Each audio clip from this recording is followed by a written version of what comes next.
జై శ్రీరామ్, జై శ్రీరామ్, జై శ్రీరామ్. వెంకటాద్రి సమం స్థానం బ్రహ్మాండే నాస్తి కించన. వెంకటేశ సమో దేవో న భూతో న భవిష్యతి. బ్రహ్మాండంలో వెంకటాద్రికి సమానమైన పుణ్యక్షేత్రం లేనే లేదు. అలాగే శ్రీ వెంకటేశ్వరునకు సాటి రాగల దేవుడు ఇటు భూతకాలంలో లేడు, అటు భవిష్యత్తులోనూ ఉండబోడు అన్న ప్రశస్తికి అనేక కారణాలున్నాయి.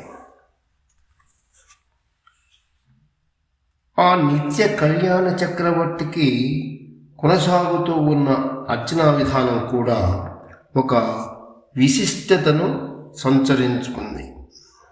అత్యంత ప్రాచీనమైన వైఖానస ఆగమం ప్రకారంగా షట్కాలార్చనలు జరుగుతూ ఉండటమే కాక ఆ స్వామికి సమర్పింపబడే అనేక దివ్య ప్రసాదాలు, ఆయనకు జరిగే మహోత్సవాలు, ఊరేగింపులు కూడా నభూతో న భవిష్యతి అన్న ప్రఖ్యాతిని పొంది ఆ కొండల రాయుని ప్రత్యేకతను బ్రహ్మాండం అంతటా చాడుతూ ఉన్నాయి.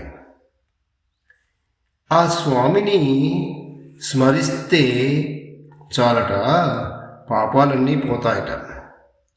ఆ దేవుణ్ణి కీర్తిస్తే చాలుట కోరికలన్నీ తీరుతాయట.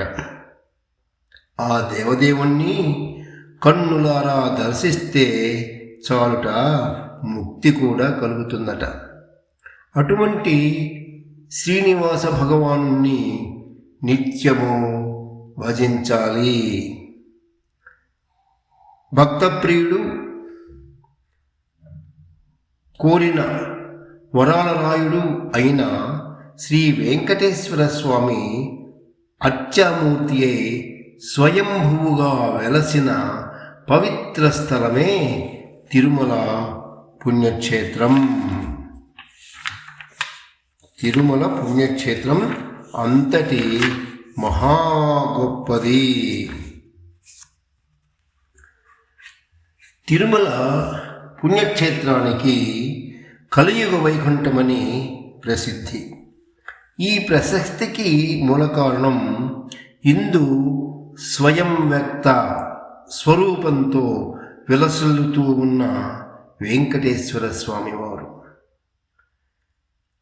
తిరుమలగిరిపై పవిత్రాద్భుతమైన ఒక సాలగ్రామ శిల ద్వారా స్వయంభువుగా వెలసి ఉన్న శ్రీ వెంకటేశ్వరుణ్ణి శ్రీనివాసుడని, సప్తగిరీశుడని, ఏడుకొండలవాడ అని, బాలాజీ అని, తిరుమలప్ప, తిమ్మప్ప అని ఇలా ఎన్నో పేర్లతో భక్తజనులు ఆర్తిగా సంబోధిస్తూ ఉంటారు. ఆనంద నిలయుడైన శ్రీ స్వామివారు నెలకొని ఉన్న బంగారు మందిరానికి ఆనంద నిలయమనే వ్యవహారం అనాదిగా ప్రసిద్ధమైనది. కానీ ఈ క్షేత్ర సాంప్రదాయం ప్రకారం ముందుగా మనం శ్రీ వరాహస్వామి వారి ఆలయాన్ని సందర్శించి ఆ తరువాత తిరుమల ఆనంద నిలయని, బంగారు మేడను, వాటన్నిటిని కూడా సందర్శిద్దాం. శ్రీ వరాహస్వామి ఆలయం తిరుమలలో శ్రీ స్వామి పుష్కరిణికి వాయువ్య మూలంలో తూర్పు ముఖంగా శ్రీ వరాహస్వామి ఆలయం ఉంది. శ్రీ మహావిష్ణువు ఆదివరాహస్వామిగా అవతరించి భూదేవిని రక్షించి ఇక్కడే నిలిచాడట. అందుకే ఇది ఆదివరాహ క్షేత్రమని ప్రసిద్ధి పొందింది. ఆ తర్వాత మరికొంతకాలానికి శ్రీనివాసుడు వైకుంఠం నుండి ఇక్కడికి వచ్చి తాను కూడా ఉండటానికి ఆ శ్రీ వరాహస్వామి వారిని 100 అడుగుల స్థలాన్ని దానంగా అడిగాడట.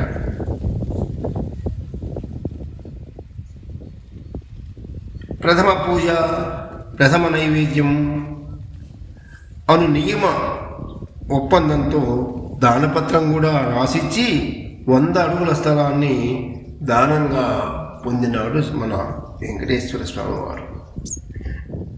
నేటికి తిరుమలలో శ్రీ వరాహ స్వామివారికి తొలిగా పూజ నివేదన అన్నీ సక్రమంగా జరుగుతూ ఉన్నాయి.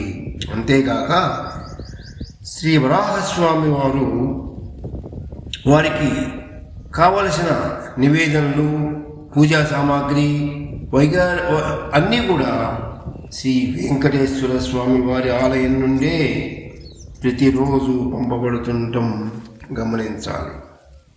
ఈ వరాహస్వామిని తొలుత దర్శిస్తేనే శ్రీ వెంకటేశ్వర స్వామి కూడా ఎంతో సంతోషిస్తాడు. శ్రీ వెంకటేశ్వర స్వామికి తొలిగా దర్శించటం ఆయనకి ఎంత మాత్రము తృప్తికరంగా కాదట. క్షేత్ర సాంప్రదాయం ప్రకారం శ్రీ వరాహస్వామిని దర్శించిన తర్వాతే శ్రీనివాసుని దర్శించటం ఫలప్రదం కూడా. శ్రీ వరాహస్వామి వారికి ప్రతిరోజు 3 పూటల వైఖానస ఆగమం ప్రకారం అర్చనలు, నివేదనలు జరుపబడుతున్నాయి. శ్రీ వెంకటేశ్వర స్వామి వారి ఆలయంలోని వంటశాల నుండి తీసుకువచ్చిన అన్నప్రసాదాలు వగైరాలన్నీ శ్రీ వెంకటేశ్వర స్వామి వారి కంటే ముందుగానే శ్రీ వరాహస్వామి వారికి నివేదించబడతాయి. అలాగే ప్రతి శుక్రవారం తెల్లవారుజామున అభిషేకం జరుగుతుంది. కానీ ప్రత్యేకంగా ఉత్సవాలు మాత్రం నిర్వహింపబడుట లేదు. క్షేత్ర సాంప్రదాయం ప్రకారం మనమంతా ఈ వరాహస్వామి వారిని తప్పక దర్శించుదాం. తానే మళ్ళీ అనంతకాలంలో ఇక్కడే ఈ క్షేత్రంలోని శ్రీ వెంకటేశ్వరునిగా వెలుగొందుతూ భక్తుల కోరిక ఈడేరుస్తూ ఉన్న శ్రీ శ్వేత వరాహ స్వామివారిని ఒక్కసారి ఇలా ప్రార్థిద్దాం. వరం శ్వేతావరాహాఖ్యం సంహారం ధరణీధరం స్వదంశ్రాభ్యాం దరోద్ధారం శ్రీనివాసం భజే నిశం. శ్రేష్టమైన అవయవాలతో విరాజిల్లేవాడు, భూదేవిని హరించిన హిరణ్యాక్షుని సంహరించిన వాడును, తన కోరలతోనే భూమిని ఉద్ధరించిన వాడును, శ్వేతవరాహుడును అయినటువంటి శ్రీనివాసుని ఎల్లప్పుడూ భజంతునుగాక. గోవింద గోవింద గోవింద.